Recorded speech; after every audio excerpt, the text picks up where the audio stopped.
بسم اللہ الرحمن الرحیم۔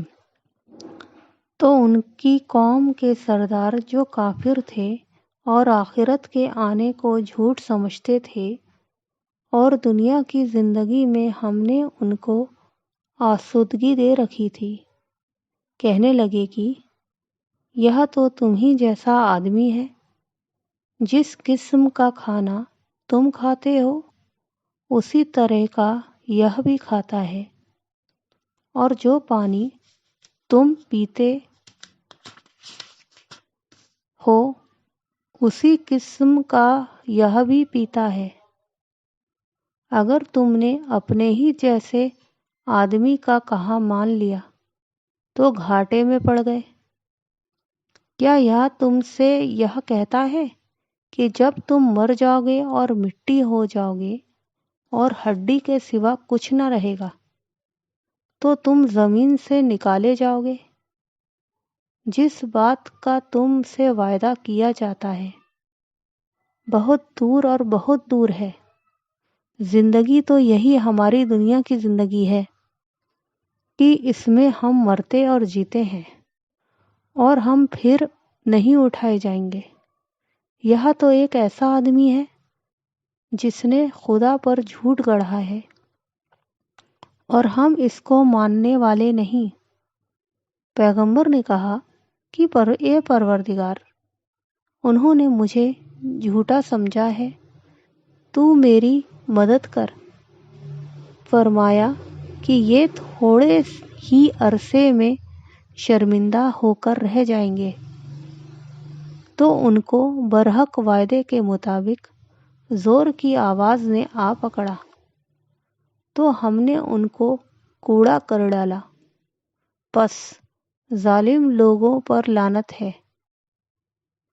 پھر ان کے بعد ہم نے اور جماعتیں پیدا کی۔ کوئی جماعت اپنے وقت سے نہ آگے جا سکتی ہے نہ پیچھے رہ سکتی ہے۔ پھر ہم ایک کے بعد ایک اپنے پیغمبر بھیجتے رہے۔